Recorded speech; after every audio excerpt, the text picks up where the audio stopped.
Hi dear M स्वागत है आपका सीएम स्टूडियो पंच यूट्यूब चैनल पर। माय डियर्स, आपको पता है कि सीएमए कोचिंग का ही सीएम स्टूडियो पंच यूट्यूब चैनल है। अभी तुरंत यहाँ क्वेश्चन पढ़ाया गया अपनी ऑफलाइन क्लास में। सिद्ध करे कि 1/f बराबर 1/r/2 बराबर 1/u प्लस 1/v। वैसे भी बगल में क्लास भी चलता है। इस क्लास से आप साइड इफेक्ट साउंड से आप थोड़ा परेशान ना हो, क्योंकि अभी भी वर्तमान में भी क्लास चल ही रहा है, ठीक है। और यह क्वेश्चन को मैं 40 से 45 मिनट में मैं तुरंत इस क्वेश्चन को मैं पढ़ाया हूँ। इतना लॉन्ग प्रोसेस से मैं आपको लिख कर मैं नहीं बता सकता था, इसलिए मैं क्या कर दूँ कि चलते हुए इस पूरा क्वेश्चन लिखे हुए क्वेश्चन को मैं आप वीडियो के रूप में आपको ला रहा हूँ। बस थोड़ा सा वीडियो को देखेंगे, मैं पार्ट को मैं बोल दूंगा और वीडियो कैसे लेके जरूर बताएंगे। तो देखिए, ये क्वेश्चन 10 क्लास बिहार बोर्ड चाहे किसी भी के लिए भी है, जो एक सीनियर से सीनियर बड़े से बड़े से एग्जाम के लिए भी यह क्वेश्चन बहुत ही मूल्यवान होता है। वो क्वेश्चन होता है 1/f बराबर r/2 या 1/बराबर 1/u प्लस 1/v। ये क्वेश्चन अपने स्थान पर ये बड़ी पावरफुल होता है, यानी कि आपके 10 क्लास लेवल से थोड़ा सीनियर होता है, भारी होता है। नहीं तो देखिए, इसमें मैंने कोई लॉजिक कोई भाषा भी नहीं लिखा हूँ, तो भी देखिए इतना सारा कुछ हो गया है, जिसमें आपको कई चीज़ आपको मैंने कम भी किया हूँ। जैसे कि इससे पहले कुछ भाषा भी लिखना है, जो भाषा लिखना है जो मैंने लिखा नहीं हूँ मैं स्क्रीन पर दे दूँगा, आप देख लीजिएगा, ध्यान दीजिए। तो इस क्वेश्चन में लिखने के लिए सबसे पहले सिद्ध करना है अवतल दर्पण में। किसमें? अवतल दर्पण समझते हैं ना, ये अवतल दर्पण है। अवतल दर्पण में सिद्ध करे जो क्वेश्चन है, ठीक है। और ये क्वेश्चन अक्सर अब तक कम पूछा गया है, अवतल लेंस में ही पूछा है, लेकिन क्वेश्चन बहुत तो वास्तव में कुछ भारी ही होता है, लेकिन मैं आपको बताऊंगा बिल्कुल आसान से आप समझ जाइएगा, ठीक है। एक बार नहीं तो बाई चांस 2 बार वीडियो को देखिएगा, और हाँ, थोड़ा सा वीडियो अच्छा लगे इस वीडियो को लाइक कीजिएगा एंड अपने दोस्तों में, कोचिंग के साथियों में, दोस्तों में जरूर शेयर कीजिएगा, ठीक है। मैं चलता हूँ। इस क्वेश्चन को यहाँ से पहले मैं इस फोटो के बारे में बोलूँगा। तो फोटो के बारे में क्या लिखूंगा पहले लिख दीजिएगा। जिसे लिखेंगे कि माना कि m डैश एक अवतल दर्पण है, x डैश एक का x डैश प्रधान अक्ष है, p दर्पण की ध्रुव, f फोकस, c वक्रता केंद्र है, ठीक है। इस पर ए बी कोई वस्तु है जिसका उल्टा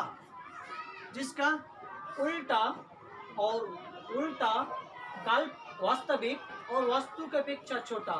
अब साइड में देखिए, नीचे स्क्रीन में मैं आपको दिखा रहा हूँ, जो मैं बोल रहा हूँ नीचे लिखा हुआ देखिए, ए डैश बी डैश आपको क्या है, प्रतिबिंब है।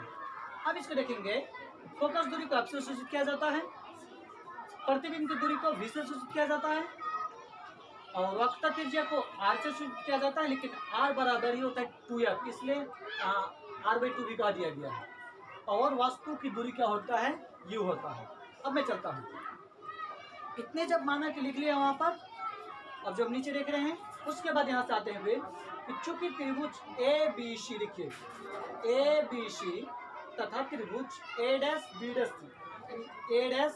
डैश C, ये दोनों समकोणिक है। अब समकोणिक क्या है, मैथ की चीज है, मैथ में आपको बताऊंगा जब आप त्रिभुज पढ़िएगा। तो इस चीज को बता दूंगा। और यहाँ पर है समकोणिक कहने का मतलब इसमें भी 90 डिग्री है, इसमें भी 90 डिग्री है। क्योंकि समकोणिक समरूप होने के लिए 2 शर्त होता है कि 2 त्रिभुज में 2 बात आपको प्रूफ होनी चाहिए, 2 बात प्रूफ होनी चाहिए। इसलिए यहाँ पर क्या हो गया, यह एक 90 डिग्री है और यह भी एक 90 डिग्री है। अतः क्या हो गया, ये दोनों अब समकोणिक है, ये जो मैं अब प्रूफ में नहीं लिखा हूँ। जब समरूप त्रिभुज समकोणिक हो जाता है तो उसमें क्या हो जाता है कि उनके भुजा समानुपातिक होती है, इसलिए मैंने लिख दिया त्रिभुज ABC समरूप त्रिभुज A dash B dash C, ठीक है। जब समकोणिक हो जाए तो उसके भुजा समानुपातिक होता है थेल्स प्रमेय के अनुसार। नहीं तो मेरे मैथ के CMA 10 क्लास मैथ के प्ले लिस्ट में जाइए, और उसमें मैथ के प्ले लिस्ट में लिखा होगा थेल्स प्रमेय, वहाँ पर एक बात समझ में आ जाएगी कोई समरूप है कैसे और क्यों है, ठीक है। वहाँ पर एक बात का प्रूफ मिल जाएगा, प्ले लिस्ट में जाके देख लीजिए, चाहे ऊपर आई बटन में भी देख लीजिए। AB बटे अब हो गया, अब इसको AB बटे AB डैश AC बटे CA डैश, इसको क्या कर दिया हम, AB को तो रानी दे दिए, लेकिन इस AC को, ये देखिए यहाँ पर, इस AC को मैंने लिखा PA माइनस PC। अब देख लीजिए, जब PA में जब PC को हटा दिए तो बचेगा ही, क्यों? ऐसा इसलिए करना पड़ता है कि चिन्ह परिपटी के अनुसार दर्पण की कोई भी दूरी मापी जाती है, किससे, आपको ध्रुव से। यहाँ पर AC तो ध्रुव से उसको कोई लेना देना होता है नहीं, चाहे जिसमें जो हमने लिखा या V R U इसका भी इसका कोई संबंध है नहीं। अतः इस संबंध को स्थापित करने के लिए हम पी ए के पास जाएंगे। तो पी ए के पास गए तो यहाँ पर क्या लिख दिए, P A minus P C बटे इस सी ए डैश को लिख दिए P C minus P A dash, हो गया। अब उसी प्रकार अगला त्रिभुज में जाते हैं, एम एन एफ समूह त्रिभुज ए डैश बी डैश एफ। ठीक है डियर्स, अगल बगल में भी क्लास चल रहा है और मैं ऑफलाइन कोचिंग में हूँ। ऑफलाइन कोचिंग में तुरंत इसको पढ़ाया गया, इसलिए आपका अगल बगल से बच्चों की आवाज़ आ रही है, उस पर अब ध्यान दो।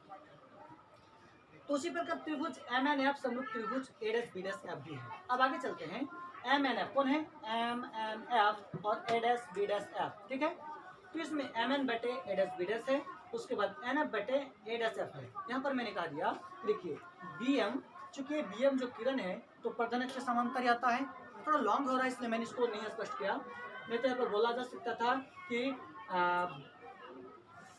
बी एम किरण दर्पण से परावर्तन के बाद एफ की दिशा में चली जाती है और बी एम को भी मिलाया गया। कुछ बात भी बोली जा सकती थी, लिख सकता, आप आज भी लिख सकते हैं, ठीक है। तो क्या हो गया, वही बात है, लेकिन यहाँ पर बी एम इसके समांतर है ही। तो बी एम समांतर एक्स प्रधानाक्ष के हैं। तो जब प्रधानाक्ष समांतर होता है तो बोला कि जो दो रेखा समांतर होती ही है उसके बीच की लंबात्मक दूरी बराबर होता है। तो यहाँ पर ए बी के बराबर एम एन होगा ही। जब हो गया तो हम एम एन का स्थान पर क्या लिख दिए, ए बी लिख दिए। नीचे ए बी डैश था, ए बी डैश था, और यहाँ पर एन एफ यहाँ पर लिख दिए। चूंकि दर्पण का यदि दर्पण का अभिमुख छोटा हो तो पी एफ लगभग बराबर एन एफ के होगा। क्या होगा, पी एफ लगभग बराबर एन एफ के होगा। तो मैंने ये भी लिख दिया, इसको समीकरण 2 मान लिया। अब चलते हैं इसके पास समीकरण 1 तथा 2 से। समीकरण 1 तथा 2 से P A minus P C, चूँकि दोनों उसका देखिए समीकरण 1 का बाएं पक्ष समीकरण 2 के दाएं पक्ष के बराबर है, इसलिए उसको हटा दिए। इसलिए P A minus P C बटे P C minus P A और पी एफ बराबर P A dash minus P A. ये समीकरण 3 मान लिए। यहाँ पर वस्तु की दूरी को मैंने सी रख ली है, प्रतिबिंब की दूरी को भी चूँकि चिन्ह परिपटी के अनुसार होता ही है। फोकस दूरी एफ, यहाँ पर माइनस एफ होगा, यहाँ पर फोकस दूरी भी माइनस एफ है, और वक्रता त्रिज्या को आर या माइनस 2f कहते हैं। इतनी सारी चीजें, इस चीज को हम यहाँ पर रख रहे हैं। ये समीकरण 3 है और यहाँ पर f है, v है, r है, u है। तो पर बोल दिया गया u, v, f तथा r का मान समीकरण 3 में रखने पर। समीकरण 3 कौन है, समीकरण 3 यहाँ है। p बराबर क्या है, देखिए p बराबर क्या है, वस्तु की दूरी। pc बराबर क्या है, वक्रता त्रिज्या, और p डैश क्या है, वस्तु की दूरी, प्रतिबिंब की दूरी, और pf क्या है, फोकस दूरी। यहाँ पर मैंने वस्तु की दूरी माइनस यू, प्रतिबिंब की दूरी, चूंकि चिन्ह परिपटी के अनुसार वस्तु की दूरी हमेशा, हालांकि उत्तल दर्पण सभी दर्पण में वस्तु की दूरी ऋणात्मक ही होता है। प्रतिबिंब की दूरी इधर दर्पण के बाईं ओर पर बनने पर माइनस होता है, ऋणात्मक होता है, दाईं ओर पर बनने पर धनात्मक होता है। फोकस दूरी अवतल दर्पण के हमेशा ऋणात्मक होता है, वक्रता त्रिज्या भी हमेशा ऋणात्मक होता है। अभी आपका मान जब रख दिए तो अगर चिन्ह परिपटी का मान रखे, देखिए पी ए बराबर माइनस यू, पी सी बराबर माइनस 2f, पी सी बराबर 2f, पी ए बराबर माइनस बी, पी एफ यहाँ पर देखिए दोनों हाथ देखिए मेरा, पी एफ बराबर minus F and P A बराबर minus B and P F बराबर माइनस एफ। यहाँ पर अपना माइनस है और एक अभिसूत्र का माइनस है। इस चीज़ों को इसको जब किया माइनस इंटू माइनस बराबर प्लस हो गया, और यहाँ पर भी माइनस इंटू माइनस बराबर प्लस हो गया, और यहाँ पर भी माइनस इंटू माइनस बराबर प्लस हो गया।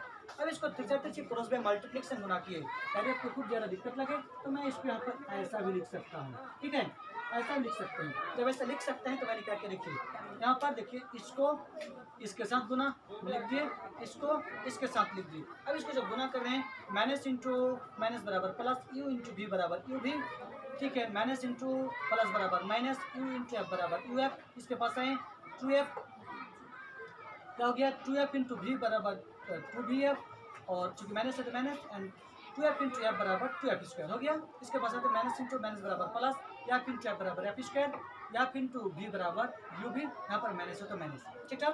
नेक्स्ट चलता आगे को, इसी चीज़ में से इसमें से देखिए 2f स्क्वायर बाईं तरफ है, बराबर के दाएं तरफ है, ये दोनों चीज़ समांतर तो काट दिए। यहाँ पर यू भी को रहने दिए, यू एफ को रहने दिए, लेकिन इस भी एफ को तो भी एफ को इधर लाए, इधर ले तो पक्षांतरण में चिन्ह परिवर्तन, पक्षांतरण में चिन्ह परिवर्तन अर्थात क्या हो जाता है, पक्षांतरण चिन्ह परिवर्तन करता कि माइनस है तो उधर जाके प्लस हो गया, इधर माइनस था तो उधर जाके प्लस हो गया। अब 2 भी एफ में एक भी एफ घट गया, कितना बच गया, 1 भी एफ बच गया।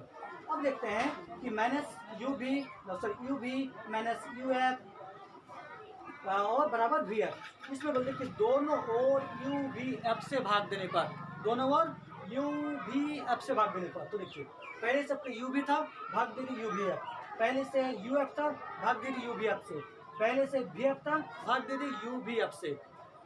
ठीक है, तो अब इसमें यू भी कट गया तो बच गया एफ, इसमें यू एफ कट गया, यू एफ कट गया तो बच गया भी, इसमें भी एफ कट गया, भी एफ कट गया तो बच गया यू। तो क्या हो गया 1/f बराबर 1/f माइनस 1/v बराबर 1/u। यहाँ पर क्या किए, फिर से u को उधर लेके चले गए, सॉरी तो v है, v को उधर लेके चले गए, दो लेके चले गए तो क्या हो गया 1/f बराबर 1/u प्लस 1/v। ठीक है, मुझे समझ में आता है। इस प्रकार से आपको जो सवाल था ये सवाल देखिए 1 यहाँ पर कुछ आगे लिख सकते हैं r/2 बराबर 1/f, इसको या भी बोल सकते हैं, इसको या भी बोल सकते हैं, या r/2 या 1/f बराबर 1/u प्लस 1/v रुक हो गया। यस, एक लंबे क्वेश्चन था। अब सोच करिए कि इसको तुरंत मैं अपने ऑफलाइन क्लास में 40 से 45 मिनट में पढ़ाएं। यदि मैं लिख के बोलता तो फिर से आपको 40-45 मिनट ही लगता है, क्योंकि मैं छोटी छोटी बात को मैं बार बार बोलता हूँ, कई बार बोलता हूँ, इसलिए हमको अक्सर टाइम बढ़ ही जाता है।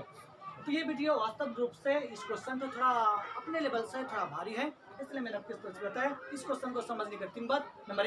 नंबर एक बात क्या हो जाती है, समरूप करने के लिए दो कम से कम बराबर चाहिए, जिसे ए समरूपता कसौटी कहते हैं। ये समरूपता कसौटी आपको 10 क्लास मैथमेटिक्स आपको टेंथ पर में के आधार पर बनता है, वहाँ पर देख लीजिएगा। उसके बाद यहाँ पर एक समीकरण बन गया, यहाँ पर चिन्ह परिपटी के अनुसार ये सारी चीज आया, जो यहाँ पर यू भी आपका चिन्ह आया। इसके लिए बेसिक कॉन्सेप्ट आपको या 4 आचार का गुना भाग आता है, तो चीज हो गया। ठीक है, वीडियो कैसे लगा आप हमें जरूर कमेंट करेंगे, बताएंगे। वैसे मुझे समझ में आ रहा है कि साइड इफेक्ट बाहर के साउंड आने के कारण आपको थोड़ा परेशानी हुई होगी, लेकिन क्लास चल ही रहा है अभी भी अगल बगल का, इसलिए इतना आवाज हुई। चलिए ठीक है, धन्यवाद।